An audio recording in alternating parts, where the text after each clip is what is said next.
Okay, good morning, everyone. I think we're live for the second IAM4RE webinar, where we're very happy to be launching the training suite, which is one of the major outputs of the project that we mentioned in our previous webinar a few months ago. So just to remind you of what IAM4RE is, IAM4RE is a project which is funded by the European Union, and it is all about redefining entrepreneurship and research. So the focus is very much on intellectual asset valorisation and standardisation. The project produces and writes and creates training modules, so the training set of training modules and material which targets different stakeholders, tools and mentoring as well, and also policy guidelines. So today's event will be looking in particular at our training modules and also looking ahead to things like our massive open online courses as well. So we've got a packed agenda, and things who we are targeting. The people we're targeting are people who are motivating and driving research in Europe and supporting researchers and institutions to really valorize their research results. As I said, we've got a packed agenda, and we have two very important people who you can see probably in the speakers panel. We have Claire Fritz, who's a Senior Innovation Manager at URIS, and Ivana Mijatovic, who is a full professor at the University of Belgrade. And they come from two different areas. Claire is an expert in intellectual property rights, whereas Ivana is an expert in standardization. And they're both key people in Europe for teaching these two topics to research organizations, technology transfer offices, and knowledge transfer offices. And these are the main people who are in our audience today. So we're very happy to have 135 registrants today, which is really fantastic. You come from different countries across Europe, and here are the main ones, but 39 different countries across Europe and globally, actually. Lots of different interests as well that you mentioned when you made your registration around knowledge valorization, people who are working in standardization, in intellectual property rights, and also commercialization and open science. And we're even happier to say that over 60% of our audience are female as well. So this certainly bucks the trend if you look at standardization, where this is a very male-dominated field. So we're very happy to have such a good balance when it comes to gender. In the agenda today, we're going to be looking at, first of all, the skills gaps in these topics which we look at in valorization of results and standardization. Then we'll be introducing the training suite, which is now online. And Claire and Ivana will be really going in depth into the different modules here. But you can access the training suite through the website, and you should register to get access to all of the content. We'll then be looking at the MOOC, which will be launched in spring, and then looking in depth into the different modules that we have. Just some housekeeping. We are recording this event, as you can see, and we'd like to publish this on YouTube channel, the IAM4RE YouTube channel afterwards, and all the presentations will be available afterwards. Please use the Q&A box, okay? Please use this because we'd like you to introduce yourselves. We'd like you to interact as well and through those channels, and also ask questions which the speakers can deal with. Okay, so with that, I'll hand over to Claire and Ivana for the first session.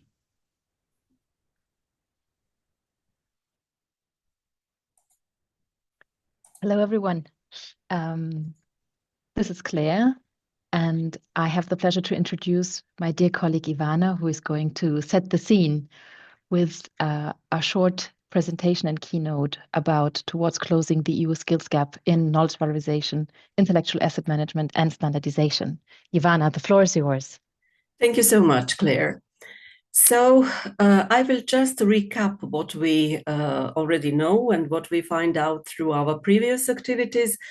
So what is setting the scene? We all are clear with that European Union is currently transforming its research and innovation landscape to make priorities in the conversion of academic knowledge into tangible societal impact. Transition is driven by key policy initiatives. I will mention only several. Guiding principle for knowledge valorization, codes of practice for intellectual asset management and standardization. But central to this strategy is European Competitiveness Compass, which identify research, valorization as and knowledge-based entrepreneurship as a vital pillars for sustaining Europe's global economic and technological edge. With this continuously evolving policy landscape, IAM4RE redefines how entrepreneurship and valorization are understood and supported within public research organization and academic institution. By shifting this focus from traditional intellectual property to early stage intellectual asset management and standardization, our project empowers research institutions to better valorize their outputs and foster innovation. The IAM4RE project aims to empower public research organization and academic institution by enhancing their capacity to manage intellectual assets more effectively, support entrepreneurial education, and reinforcing the vital connection between research and standardization. We began with analysis of knowledge gaps and capacity needs regarding the knowledge valorization and the implementation of the codes of practice on intellectual asset management and standardization within public research organization. The complete report, authored by our dear colleague Hanna Kosova from ASTP, is available in the project Zenodo pages as deliverable 1.1, knowledge gaps and content maps. Just to say a few key insights. Based on response of 66 public research organizations across Europe, the analysis just revealed that we have some strategic and operational gap. So while strategic awareness of knowledge valorization is moderate to high, many institutions lack the operational models and practical guidelines required for effective implementation. On the other side, there is a notable lack of targeted efforts to integrate standardization into research activities. It is often misunderstood as purely technical and sector-specific concerning and resulting in minimal integration into research and development workflows. Furthermore, we had a webinar called Valorizing Knowledge in Europe, or how intellectual asset management and standardization can transform your results. It was held in October 14, 2025, featuring two expert panels. The event allowed us to dive deeper into the gaps and the challenges which shapes knowledge valorization today. The primary challenges identified include lack of raising awareness of knowledge valorization, intellectual asset management, and standardization, recognizing their strategic value, building trust among all stakeholders. Furthermore, our panelists identified significant challenges in fragmented practicing and urgent need for integration. At IAM4RE, we proud ourselves as being good listeners. We have worked hard to gather diverse perspective and understand the path forward. By viewing knowledge valorization as a creation of value from knowledge as the ultimate goal, and intellectual asset management and standardization as our essential tool, we recognize that many dots still needs to be connected. Today, my colleague, Claire Fritz, along with the rest of our colleagues and partners, will present our training suites designed to do exactly that. Claire, the floor is yours.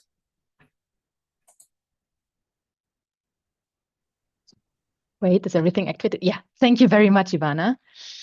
And thank you all for taking the time today to be with us here and to celebrate this milestone. Yeah, in the story of IAM4RE, but also, this is one of the first times, or the first time that we are really able to launch this curriculum at the same time. Let me just share my screen.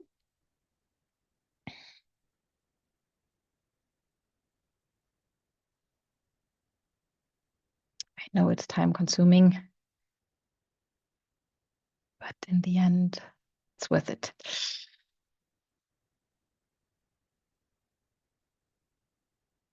Now, I hope you're all able to see my screen. Great. Wait, I just want to see what you see. Good. Yeah, so well, after we now know what IAM4RE is doing in general, that we have this USP of really joining intellectual asset management and standardization in the interest of knowledge valorization, it's my pleasure to highlight the training pathways, or if you want, the learning journey that we are building here at IAM4RE. We start with the training suite, which has a, let's say, kind of specific but still broad target group. So the training suite consists of, but I'm talking about this also in detail as well anyway today, but just to show you what's the difference and what's the menu, what are we offering. The training suite is consisting of the 12 training models that we are presenting today, and it is consisting of content videos and additional material. And we are also going to provide some live sessions or deep dives based on this content. And based on this knowledge basis of 12 models, we are going to create a massive open online course, which is then targeting a more beginners target group. So I didn't present the training suite target group, yes. Here we are really targeting KTOs, TTOs, research managers, but also students, anyone attending a university and who's in touch with the valorization of research, but also national standardization bodies, policy level. So all these target groups are meant and targeted. Then we have the massive open online course that is taking a closer look at specific parts of the curriculum and is also enhancing this experience, if you want, with real assessments and tasks, and then also a final case that you have to work on. And then we are going to develop based on the knowledge that we were able to also collect during setting up the training suite.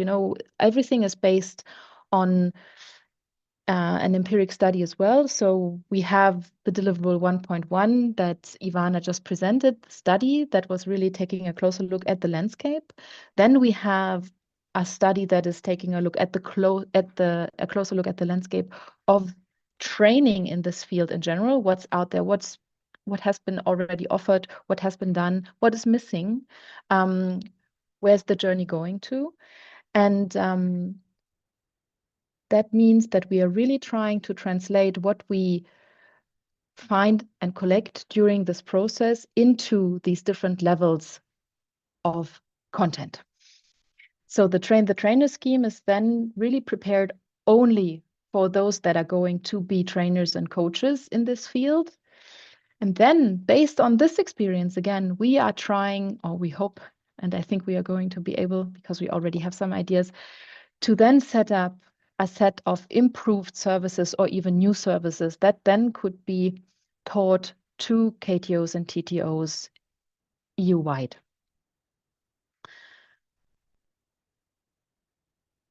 Now, the training suite itself, it's a modular system. We have 12 standalone models, and the point here is that we have a pathway. Of course, model 1 to model 12, you can easily just follow the normal path. And the structure is also progressive. That means that we are starting with basic models, going to intermediate, and then, of course, going to the advanced models. But you can also mix depending on who you are, what's your role, or what's the main interest of your learning journey. And that's really important to underline, that here these models that we created together with experts and partners can be used as standalone if you just want to really know about business development and to have this focus on the mix of intellectual asset management and standardization. Just take model 7, for example. If you just want to know what's the policy basis for all this, what's the guiding principles of knowledge valorization, what are the codes of practice, why, is everybody talking about, then you just take a look at model 1, for example, and so on. The same for standardization in model 3. And why do we underline this interoperability? It also means that everyone else among you who is teaching in this field is happily invited to make use as much as you want of the content that we created. We have slide decks, we have the content videos, we have very nice intros and outros, and a general overview. The basis is of all this content, of course, the guiding principles of knowledge valorization, and here the specific focus on the codes of practice, on intellectual asset management and standardization. But wait, I don't want to tease you too much. This is the overview of the training suite. So the basic level are the 4 models: intellectual asset management foundations. This is what I said is the closer look at the policy level. This is provided by me. Then we have a look at licensing and commercialization. This webinar is provided by Udo Gennari, and Udo is also here with us today, and he's going to be able to answer questions. This is something, I have to admit, I'm not seeing the chat right now. So if there are urgent questions, I would kindly ask you to flag this to me. I'm just, going through with the presentation, and then I would say we take the Q&A at the end as planned. No questions yet, Claire, don't worry. Okay, thank you. Yeah, I just saw that, numbers were popping up in the chat icon, but yeah. Okay, so Udo is also here with us today, and later on, when we have a closer look at each model, I'm just really roughly saying what it is about to explain why we chose these topics and what's the big picture. Then we have strategic standardization provided by Ivana. She is really explaining in depth what is standardization about, what's all the fuss about, and why is it important. And then we have market and industry analysis provided by Ivana Vuka. Here, it was important to, create this connection between intellectual asset management, standardization, and the first business idea. So it's really important to have an idea how landscaping works. What should you really keep in mind here? And everything is developed with a real hands-on perspective. We tried to find people that really know what they're doing, and I think we did. Then level 2, the intermediate level, the models 5 to 8. Here we have Robert Harrison, who is also an expert we work with for ages. He is talking about the legal foundations and compliance. That is one of the complex models, to be honest, but he made it sound so easy. So I can really just recommend to hear what Robert is explaining. Then we have funding and investment by Clara Schneider. And she is really specifically taking a look through the VC perspective, through the VC lenses. And she's also presenting two very nice cases. This is something, I think this is on the next slide, but also interesting for you here now. These models are all following the very same structure. So that means we have content, we have application and cases, and then we have a guided reflection, which we thought is really a nice way to not only lower the threshold of, usability and to make it, but to also give you the possibility to understand, okay, we're here now and what's the next point? And then you can also just click through the video content because you're perhaps only interested in the application and not in the content, in the core content. Then we have business development provided by Hanna Kosova. Then we have open innovation strategies with Nigel Clark. Of course, it is really also important to talk about open access, FAIR, but also about platforms and so on, different types of licenses. Then the advanced level, there we are taking a closer look at strategic communication. Really, why is communication dissemination so important? What should you really keep in mind? All of the models are closing with key takeaways, depending on the expert, 3 or more. Then we have Michele Dubini, who is presenting project and innovation management. This is, especially as the topic of knowledge valorization comes up very much in the context of EU-funded projects, it is really necessary to understand what this project and innovation management in this context means. And then we have Knut Blind, who is introducing research, standardization, innovation, and SDG-oriented impact. This is the next very complex model about really focusing on standardization in general. But it takes it a step further and is also focusing on impact. But Knut is also here today with us, and he is much better able to really explain what he is presenting. And then we have, last but not least, the model about data management and analytics. And here, Nigel Clark is presenting different tools you can use for landscaping to understand what's the state of the art. And he has a very impressive list of tools he's explaining. Yeah, and here is the learning logic I already teased. So we were really trying to keep the consistency in the focus, that everything is following the same path or process. We have the expert video that is talking about, presenting the core concepts. This is a bit wrong here because it's not only the expert video that is presenting the core concept. The expert video is, of course, also presenting the application and the case examples. And the expert is also leading the guided reflection. Still, all the content is provided as a recording, but we always recommend, to have paper and pen next to you to then be able to take notes. Everything is shared anyway, and you can go back and forth in the video. But when you really want to have the full experience of the knowledge check, then just have a pen and paper next to you, and then you can, answer the questions that the expert is asking. And then we have the wrap up at the end, which is then really focusing on the key takeaways of each topic. So even, I don't know, if you don't have enough time to really watch the videos, they're usually between 35 minutes and 45 minutes long. Of course, there is intro and outro, so add 1 or 2 minutes at the beginning and at the end. But if you want, you can also just skip everything and take a look at the key takeaways if it has to be quick.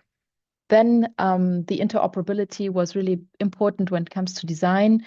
So it had to be practice-oriented. We wanted it to be modular and combinable. We wanted it to be suitable for different roles. And of course, everything had to be aligned with the policy level.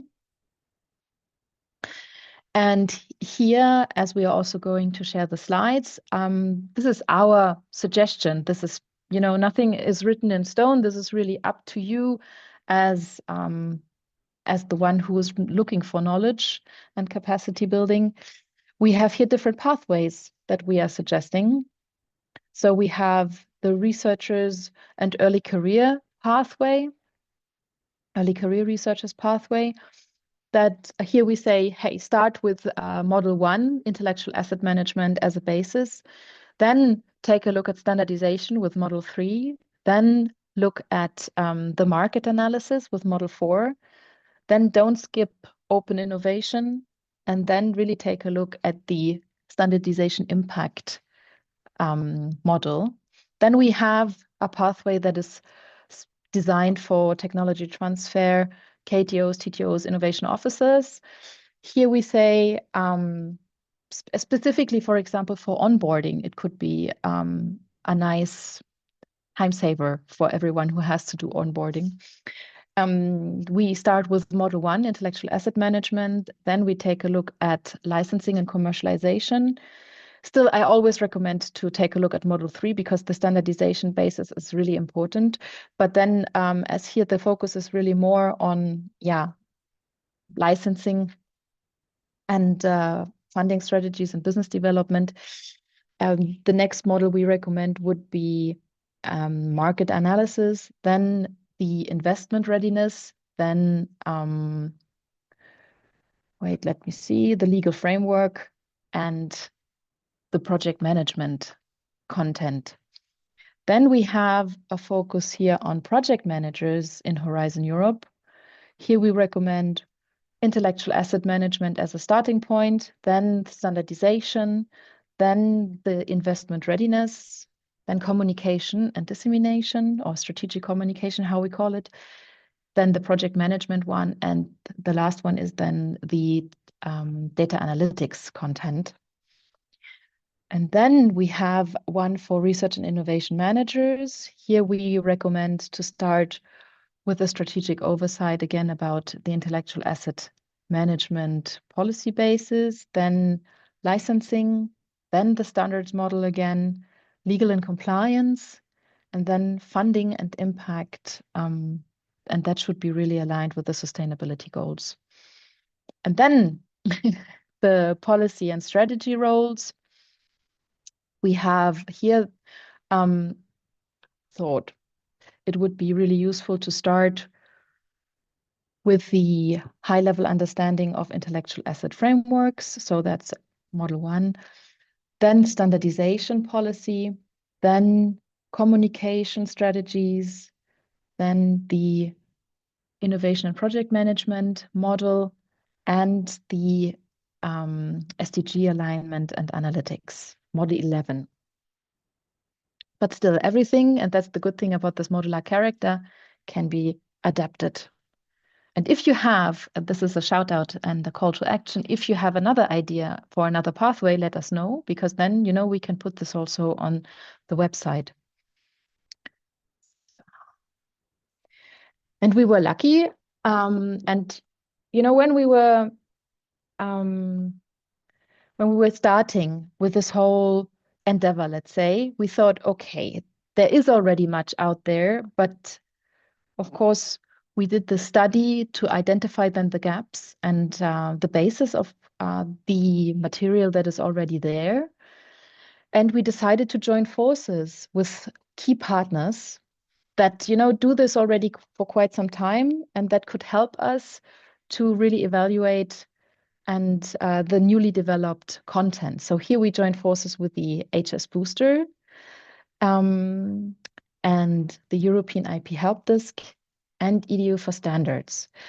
And this is a moment I would shortly like to hand over to the colleagues who are here with us today. So to just shortly introduce your initiative, we will start with Nick, who is representing the HS Booster. Thank you very much, Claire. That was really interesting about the training suite. So HS Booster, this was an EC-funded project which ran for 3 years. We've had a little gap now with the funding, but the Booster really targeted EU-funded projects, and it provided, one of the things it provided was a training academy. So our core activity was providing mentoring services, so matching standardization experts with EU-funded projects to support them, either to introduce the topic of standardisation, because the knowledge of standardisation as a vehicle for valorising project results was pretty low, to be honest. So the experts were very good at introducing the landscape, introducing the relevant technical committees where partners in the project could contribute, and identifying also funding sources whereby if a project didn't have effort to carry out standardization related activities, they could access it, such as through resources such as the Stand ICT project. We also supported projects who did know about standards and needed a boost, an extra bit of knowledge to actually contribute to standards. We had a number of cases where projects were facilitated into this. Now, key aspect of the project was the training academy, which Ivana led in the University of Belgrade, and you can see. I'll add the link in a moment to the chat, but the training academy was a very, very popular and big success of the project in terms of providing targeted training modules, training webinars, training sessions, and an interactive training game, all about standardization. So really a wide range of information targeted at beneficiaries of funded research projects. So I'll add those links into the chat so you can take a look at that material, because that really, with a focus on standardization, is quite complementary. So yeah, so there. Thanks, Claire. Thank you. I always have to look for the button. Thank you very much, Nick. And we are hoping that the HS Booster is then going to be continued soon. Let's see. We all cross our fingers. Would be lovely. But yeah, we were lucky and we could benefit from all the experience that was collected when you set up this amazing training scheme. And now I would invite you, Michele, to shortly present the European IP Help Desk. Yeah, thank you very much for being here with us today. Thank you. Thank you all for also having us, having the help desk. I am part of the European IP help desk collaboration. I think everyone can see the email sharing. And so the help desk is a service initiative of the European Commission that has the main objective of helping especially small and medium enterprises and researchers and anyway subjects that cannot count really on a established legal office inside their organization, in order to understand and use intellectual property and intellectual property rights. The services of the help desk are preliminary first stand-on advice on what can be done with the first steps of intellectual property held by these physical or juridical persons that ask for help. So the help desk is not substituting the work of a patent attorney or a trademark attorney, for example, or a lawyer drafting agreements, but it can be very useful, let's say, avoiding those potential costly mistakes that happen at the very beginning of the IP journey, for example, publishing very early information that might be patented, or releasing also information to third parties that should maybe have better kept for a little longer secret, and so on and so forth. But in any case, through material online, through trainings, through advice, through the helpline, the European IP Help Desk is there in order to help anyone who has a question on intellectual property and intellectual property rights at zero cost. So all the services that the help desk offers are free of charge. I am part of it, as I said, for almost 12 years now. I am responsible for the training part, which means that if you check out our website, you will see all the webinars online that currently are running until June this year, and then we will repeat them until the second part of the year, which is going to be before Christmas. There are also individual webinars for institutions who require that, and there are special webinars in collaboration with the European Patent Office and other European agencies on specific topics, among them artificial intelligence, software, which is a very interesting one, and also intellectual property in EU-funded projects. So we try to cover all potentially interesting topics for small and medium enterprises in some cases, for researchers in other cases, in order to have an offer, let's say, for all potential needs that we could encounter in front of us. This is the help desk, and it's a pleasure, of course, for the whole team to be able to contribute and collaborate also with IAM4RE. Thank you. And could you just quickly tell me again, who's the target group? Who are you helping? Theoretically, the services are open to all physical and juridical persons that are potentially interested in the services, but statistically, the ones that require the service the most are researchers, small medium enterprises, and also a large chunk of beneficiaries of EU-funded projects, because we are, let's say, we have a cut of explaining information that is pretty unique in a way, meaning that we cover this gray area of intellectual property in EU-funded projects that very few initiatives or institutions at this time, at this point in time, are doing in the European Union. So yeah, open to everyone. We don't discriminate, of course, but in any case, we are statistically serving mostly researchers, small and medium enterprises, and beneficiaries of EU-funded projects. There would be also territorial coverage, which is that of the European Union, plus the Horizon-related countries, so United Kingdom, Turkey, most recently also Canada, and even South Korea, which I was very impressed to hear. And so this is the complete and whole target group of the help. Thank you very much for this great presentation. And why you all now saw my emails was I wanted to ask Knut whether he's ready to present shortly EDU for standards. So I'm very sorry you saw my emails. Hi, Knut. Thank you very much for being here today with us. And thank you for joining forces with us with EDU for standards. Yeah, hi, Claire. Hi, everybody. Yeah, I'm also happy to be invited as coordinator of EDU for Standards, which is their education project about standardization in Europe. I think bringing all major stakeholders together. And background here is that the topic is in the higher education institutes like universities, not very well kind of developed in the last decades.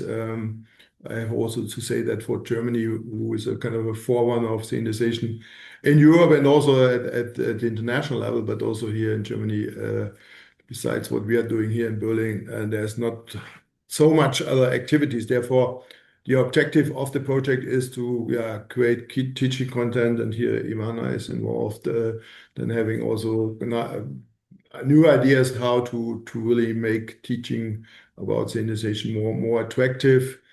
We are currently running different pilots addressing different target groups, bachelor students, master students, then also PhDs or people already kind of in jobs, both in companies. That means we are doing in-company training. I'm trying to get the researchers involved in the European associations of research and technology organization, all the institutes which are active there, to bring the interface between research and standardization a little bit closer to them as a knowledge valorization exercise. Then we have academic standards days. Therefore, if you're interested, Sen has some money to, which is also a partner to support you here. and we're also setting up a student association. Therefore, we are a little bit addressing a different target group than the other project, which has been mentioned before. Therefore, we are really starting at university, and the need is very, very high because we are we have collected data about the age structure of the experts, and we have a demographic problem in Europe, but in standardization, this problem is even more kind of crucial because the majority of the experts are going to retire in the next few years. Therefore, we have to really kind of fill the pipeline. And also, we have still an underrepresentation of women. It's only 15%. Therefore, there's also an opportunity to get more women to the table of standardization. And that's also what's in the background. And we have many new topics like AI, quantum, etc., which are pressing to get standardized in order to kind of provide the framework conditions for the future development. And that's it so far. And I think Edu4 Standards will end at the end of 26, but there's a core group of especially universities which will kind of drive this further beyond this. I see it just as a kickoff to promote the topic further. Therefore, if you are interested, because I've seen there also maybe some universities here on board to join us, you're invited, because we have also a call for interest to maybe run pilots like we are doing in other contexts. And therefore, if you're interested, please contact us. We will help you to maybe kick this off also in your framework and your organizations. That would be kind of my final interest. And I will also share a link to another activity of the Knowledge Valorization Initiative of the European Commission. That's the European Standardization Panel. The survey is still open until the end of the month. And maybe please distribute the link, which I put you now in the chat, also among your communities. Thank you. Thank you, Knut. So this was not only a lot of information, but also showing new opportunities for women in research, and also a shout out to everyone who would really perhaps like to join forces on standardization. Thanks. And I would go on. We will hear from Michele, Knut, and Udo again in a bit. Just to warn you, Knut.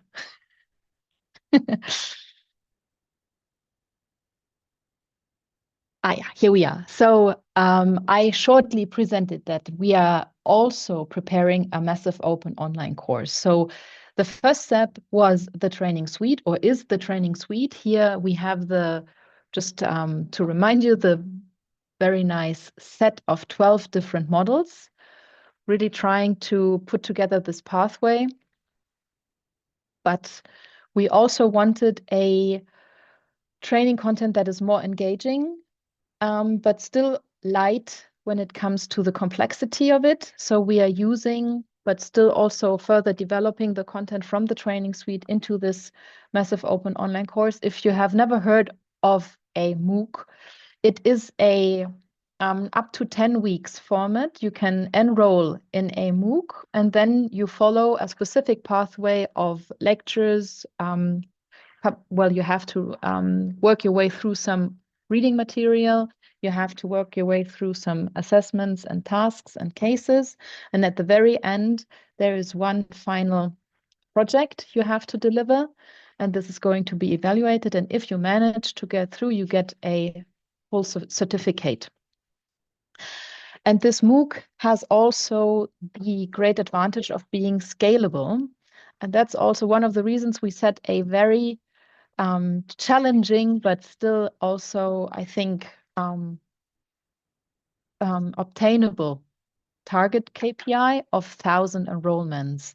And this is also one of the reasons why we thought, hey, let's have these types of events like the launch today to really make the community aware of the possibilities that we offer here.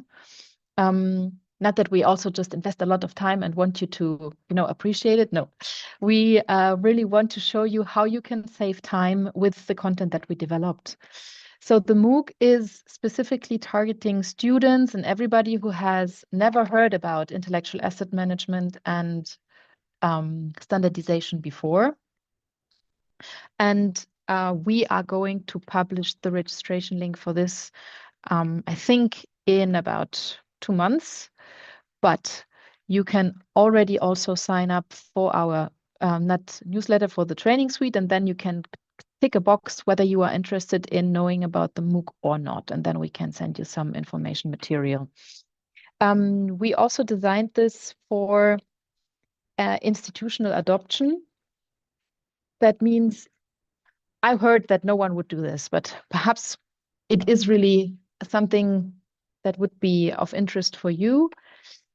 Institutional adoption in that way that we are really trying to set up a set of tasks, cases, and assessments that is leading to the point that those that enrolled or finished the massive open online course are really able to understand what is intellectual asset management and standardization about. Why are these two codes of practice part of the guiding principles for knowledge valorization? Let me see if I forgot something in my notes.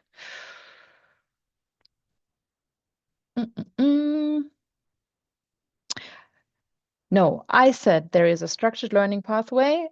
You have quizzes and assignments and tasks. We are also using elements of the impact canvas.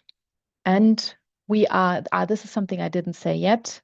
We've been underlining so much that we benefit from the experience, for example, Ivana collected over the years when she was working for the HS Booster or now with EDU for Standards. We are also going to include a serious game about intellectual asset management and standardization in the MOOC. So this is also one of the highlights I wanted to share with you today.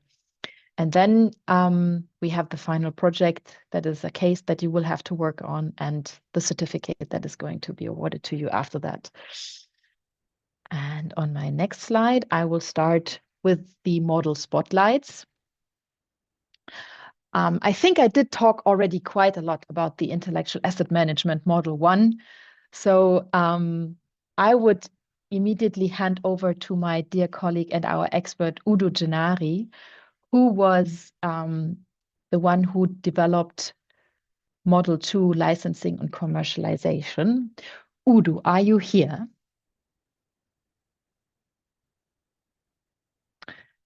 No, we can come back to Udo also as well at a certain point. Then next question, is Hannah here? Could also be that. Wait, let me check. I will ask again in a bit. Then, Michele, back to you. Please present Model 10, Project and Innovation Management. Yes, Claire, really in a nutshell, what we have planned or envisaged to share in terms of information into the module 10 was a kind of resume of all the most important steps that need to be taken into consideration while leading the project forward, but at the same time also that you need to consider while writing the proposal. So inside this inside this panel, inside this webinar, the recorded activity, we have one main goal and target, which is the concept of impact. We try to explain from the very beginning of the webinar, and then to this main target, we add the additional specific necessary elements that are part of an intellectual asset management within the project life cycle, and so the project management as well. So topics like the assessment of the intellectual property, the useful tools that are there for the beneficiaries to take advantage of, but very often are simply forgotten or misunderstood. We try to cover them all in order to give a overall complete assessment of what can be done and what often is forgotten inside this complicated, I would say, marriage that has to be, that is, let's say, is a however forced one in the projects between intellectual property management and project management. Just to give you just a little hint on that, I don't want to share each and every information that is going to be into the slides and the recording. No, thank you. No, but you also said it yourself.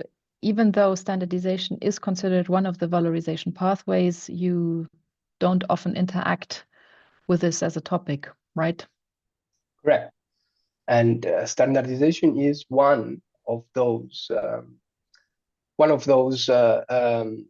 tools that I was talking about that has to interact with the traditional project management tools and schemes, like the work packages, like the deliverables, the milestones, the plans that are there in form of deliverables, very often like a plan for dissemination and exploitation of the project results. The question is how deep, how strong should it be?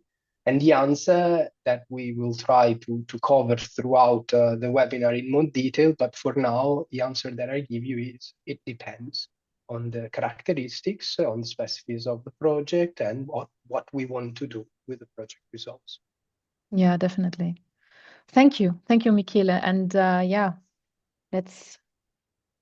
I'm not asking again. I give them some more time. Michele, is there, for example, anything you would like to share more about the model? Why was it of interest for the European IP helpdesk to join forces here with us, IAM4RE? Tricky question. I didn't prepare. No, it's perfectly in line, actually, and it also connects with what we were saying before regarding the target groups of the help desk. We are doing this because we think it can be very useful, especially for that categories of beneficiaries that finally, when we look at our statistics, are a very important part of the audience that we have and of the people that ask for our support. Therefore, we found and we thought that being in IAM4RE was simply a natural step that the help desk should have taken in order to comply and also be more useful, I would say, towards our own users and potentially to new ones that are within the audience of IAM4RE. Topics like how to draft the work packages, what is important in them, examples of intellectual property rights or intellectual property schemes like standards to be used in the project are extremely interesting for us experts doing the evaluations, let's say, but also extremely important for the projects that need to be, I would say, more careful on certain topics, definitely, but in order to be more careful, they need to be informed. And this is one of the best way that we have in order to exactly inform them. Thank you. Yeah, taking informed decisions is very important. Thank you. I will go on. Udo, here you are. Thank you very much. I would hand back to you. No worries. Could you please also introduce Model 2, licensing and commercialization? Yes, thank you. With pleasure. So starting with, my name is Udo Cenari and I'm a seasoned IP expert with 20 years experience at Business Up Austria, also some things before in industry. And I'm proud also of being 15 years member of IP Helpdesk as ambassador. Before I was, one of the longest. I was also 19 years in industry at two renowned companies in R&D departments. So I know the R&D also from this perspective. And I contributed 14 patent families as inventor here. So my contributions to Module 2, licensing and commercialization, are therefore based on my vast experience from counseling startups, SMEs, also bigger companies, and also universities. There, for instance, with assessments of patentability and of exploitation potential of employee inventions. So typically researchers at university, they have to offer their invention idea. University then has a chance to say yes or no. Yes, we take it up, then they have to patent it. And also researchers get 30% of possible revenues later on. So my recorded presentation then will guide you from concepts to applications and illustrative examples. The concepts, to shortly teaser it, comprise start from confidentiality, as also Michele pointed out that this is important in the first phase, especially, and goes to trade secrets, types of IP, and then also types of licensing, and covers the topic of commercialization of research results via spin-offs and joint ventures. I will then also give examples, for instance, own patent valuation I made with IP Score, which resulted in very successful licensing and also one investor at this client. And I compare it with a recent trend of a dear friend of mine, of Mustafa Chake with Patentive, which is based on AI agents. And the important standard essential patents are covered in my module, and also the connected principle of FRIEND, of fair, reasonable, and non-discriminating thing, which is, let's say, necessary if you get the standard essential patent. And then I also shortly cover data licensing as an emerging trend, especially for training of AI. And then in the end, my reflection topic will be that those watching it will see how an experienced technology transfer office from Technical University of Vienna, for instance, supports employee inventions done by university researchers. So I think there are quite some interesting topics there, and I invite the participants to dive into it. Thank you, Udo. Yeah, you have such an extensive experience. It is really amazing to listen to your model. I had the pleasure to, already hear them all. So thank you very much that you also joined forces with us. Thank you. And we are lucky Hannah is also here.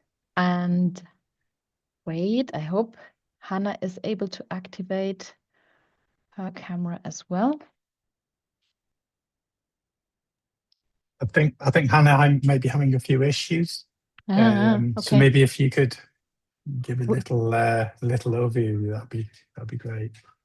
No problem at all. So yeah, Hannah was in charge of business development, and Hannah is a member of ASTP, and ASTP is also a partner in our project IAM4RE. And she did really use business models and standardization as tools to turn then research results into market-ready ventures. So her model is really focusing on hands-on steps, checklists, and models. And yeah, we were really happy to have her on board here as well. A pity that she can't talk herself, but yeah, don't worry about that. We can also go on.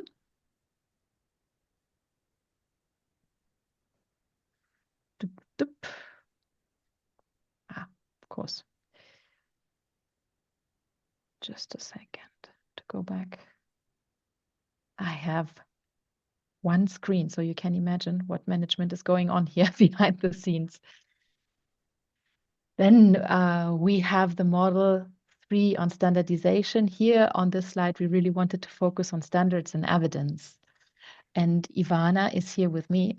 And it's my pleasure to hand over to you, Ivana, to introduce your model 3. Thank you. Thank you so much, Claire. This module is practically introduction to standardization for the ones who has no idea what that is. So it is always difficult to start to talk about something from beginning and to explain what is it. It's much more interesting after that. But in this course, I wanted to share with us, to share with all of you again that standardization has a long history, tradition, and already built infrastructure. Not all things are perfect within standardization, but there is no other mechanism to do that things that you can do in standardization.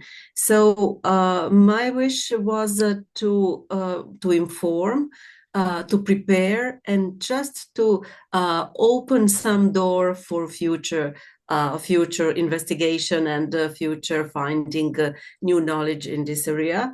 So I'd loved to see feedback, and I think that our future results, which are in pipeline in relation to MOOC and in relation to other topics in IAM4RE, will just show is that is this approach the best. But right now it is the most general, but at the same time with a lot of advices and just links to where to go to find some new knowledge.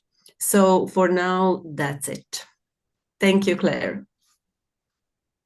Thank you, Ivana. And here we would also like to highlight as a next spotlight Model 11, Research, Standardization, Innovation, and SDG-Oriented Impact. And I would hand over again to you, Knut, to just shortly let us know what, why, and how does it fit into the whole curriculum. Yeah, this is kind of a complex topic. First, standardization per se is not really valuable. You have to transfer via this channel, and therefore research results is an option which has been not really acknowledged very much in the previous years, only in the last 10, 15 years, and here also Germany has specific programs. And what has been already mentioned are the standard essential patents. That means patent as an outcome. But we also focus a little bit on the linkages between scientific work, publications, and standards. What can this also do in order to promote careers? And we will have another webinar with the Marie Curie activities on this topic. That's one aspect. That means here that the transfer from research to standardization. The other point is that also standards can help researchers to perform their research. That means it's a reciprocal relationship, and this is also a very important part where we also look at the different types of standards, which might be also play different roles along the research and innovation cycles. That's the second point. And now the SDG component comes into play then last, because there are the 17 SDGs, and one is also about innovation. Therefore, the module per se already addresses this specific SDG, and but there are all other SDGs which are addressed by standardization activities, be it climate change, be it energy, and other topics, water, where standards play a role. And this is then the last kind of element in this module number 11. Thank you. Thank you. And Knut, why was it of interest for IDEO for Standards to join forces with us? Yeah, as I said before, I think here we have a little bit of complementary target group. We are really looking at students, bachelor, master students, and you are more addressing the kind of the professionals. And I wanted just to kind of also increase the visibility of IDEO for Standards, which, by the way, which I forgot in the introduction, is we are also producing a standards, how to do a standards education. That's a SAN workshop agreement, which will be hopefully ready by the end of the year. And the ambition is, since the international document has been withdrawn, that we are really setting the global standard on this topic. And that's the objective of this group, which is drafting now this standard. We had the kickoff, the first meeting in March in Berlin here at DIN, and at the end of the year we hopefully present a SAN workshop agreement, which might be then also be an input to follow-up activity at the international ISO level. Wow, that sounds really very interesting. I will follow very closely. Thanks a lot. Now, I just heard that unfortunately, Nigel is not able to log in as a speaker, and so we will just go on and present what is planned next. So the IAM4RE Training Suite, consisting of the 12 recordings, will also be transformed into 6 deep dives. So we did not 100% decide yet how these deep dives will be, because what we decided for is what we don't want. We don't just want a repetition of the recording as a live session. That is not at all what we are planning to do. We're planning to have a lively session that is then really focusing on the content of this specific model. So the very first session was set for the 12th of March. We said we would go for IA management model 1, then the standardization model 3. And here we already said we would specifically focus on TTOs and KTOs and research managers. Then we will have one live session on market and industry analysis, another one on business development, and one on the project and innovation management and research, standardization, innovation, and SDG-oriented impact. Another decision point, let's say, was also that we really wanted to highlight again the cooperation that we have with the partners that are also here today, and to give also, to somehow give you as participants then the chance to perhaps interact with a different target group also during the Q&A. But yes, it will be a lively session. It perhaps a panel, perhaps a podcast or videocast style. And if you have an idea and you want to join forces in one of these sessions, this is also an open invitation to all of you to reach out to us. And the registration is, as I said, already open for the first session for the 12th of March. It's not longer than 1 hour. So today we're keeping you for 1.5 hours, but this session is really just supposed to be quick and dirty. And as we're also sharing the slides, the link is included. And this is our call to action. So on the one hand, we heard a lot about the content, the training suite, the MOOC, but also about how we join forces with partners. But now it is really about how this can help you to, to attain your goals. So for universities and higher education in institutions, we are really offering a great modular system of content that is specifically and for the very first time focusing on intellectual asset management and standardization. This has never been produced before, so we really recommend make use of it extensively as much as you see fit. And if you also see, optimization potential, or you think we forgot something, we are also always open to feedback. And the same for KTOs and TTOs. If you have new colleagues and you need support onboarding, or there are specific aspects that we cover with the training suite that you would like to highlight within your team, or in another project we're working on, for example, we are setting up a multi-professional team to really lighten this cooperation between IP and open science. And here we also see a lot of gaps when it comes to knowledge valorization, intellectual asset management, and also standardization. So here I definitely also see a potential for you as our target group to make use of our content. And then also please see this strategic advantage that this is content that was really freshly produced based on the codes of practice, really trying to make it fit into all the different curriculums out there. So interoperability is key. And the last call to action is, if this was of interest for you here today, we really kindly invite you, explore the website. I also have it open if you want. We also still have some time. I can just quickly show you how it works. You, in order to use the training suite, you have to create an account, but it really only takes a few minutes. Not even, I think a minute. You receive your email and you can right away log in on our website and check the content that has been produced and is available. When you register, for example, for the deep dive, tick the box to be informed about all the further developments. If this whole learning journey from training suite to MOOC to train the trainer and then the services is of interest for you. And we kindly ask you to, tell everyone you think that would be who it would be interesting for. And I'm looking at Nick.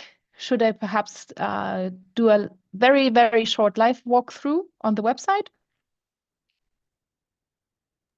I think that would be great. Yeah, we wanted to say that we have our first registrants as well. So please do take a look at the link. And I think there's about 20 registrants on the suite, which is really a great start. And I'd also like to thank everybody for writing in the chat about who they are and the opportunities or the challenges, however you want to word it, around this topic. There's people who are technology transfer officers, people in different fields, a couple of requests as well, which is really, really interesting. So we're taking stock of all of these, and I think these all really help us in terms of interacting with you and helping you in terms of accessing the material and hopefully using the material.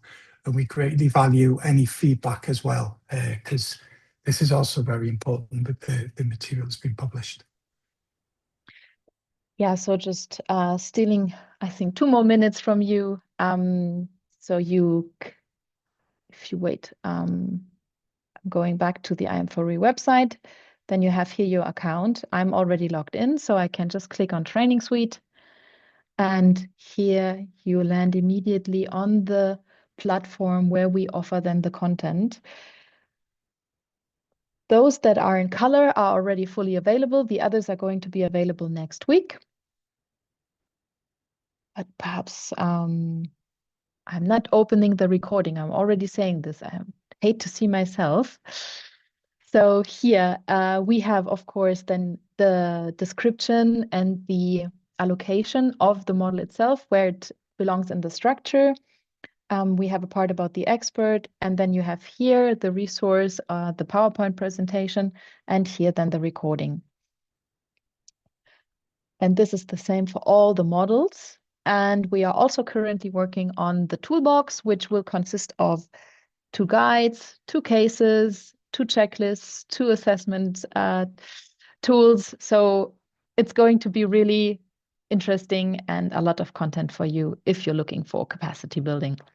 Otherwise, you can also just switch it on to as a lullaby for your child. We are really no, we're also trying to interact with you. So let's see, just saying. Thank you. We can also take a look at the questions if there are some. This would be the moment for Q&A. Yeah, there's not many questions in the Q&A box. There was a couple of questions around or suggestions as well in the in the chat. As I said, there's lots of people introducing themselves. There was a question about logging in, and there was a question which we've answered everything in the chat. There was a question to you, Claire. Actually, do you have an interest in establishing a serious game on China standards, which could be something that is considered, or I don't think we have to answer that right now. That's a strategic question I cannot answer right away, but thank you for the offer, and I will get back to you. Of course, thanks a lot for the offer. Yes, it's from Suzanne Lute, and she's working a lot on China and India on the topic of space, so standardization space. I think, Suzanne, I think you're engaged with the Indico Global project, which looks at alignment and standardization between different countries, which I think includes China and India. Trust IT is a partner there, so we're aware of that. And yeah, I think mainly the comments are about who people are and the topics they're interested in, and so their background as well, where they're working. And as I said, it's great to see a mix of people who are either focusing their work on standardization or in intellectual asset management. And what we really want is you to have a look at the training material, perhaps use it, and then promote it to your colleagues as well. I think this is something nice, and to keep in touch with us so that we can inform you of when new material is available. I think we have 6 modules which are online today that you can use, and then there'll be more which are going to be periodically published regularly. So we kind of keep you hooked, and there's always fresh material available. And then, of course, the massive online courses are something which will be coming up in the future. So yeah, I don't know if anyone else in the panelists want to add anything, or Ivana or Claire. I'm fine. Me too. No, in this case, I would say thank you all that you took the time. We hope the content is useful. And yeah, let us know if you have any specific feedback that would be really valuable for us. And yes, stay tuned. As Nick said, you're hooked, hopefully hooked. And we will send a newsletter as soon as then the new models are available, as soon as the new material is available. But everything is coming in the next weeks. That's right. The webinar, all the presentations will be online today. The recording will take a little bit longer, but that will be online soon as well. And remember, all of the materials are open and you can use these materials. You just have to register, that's all.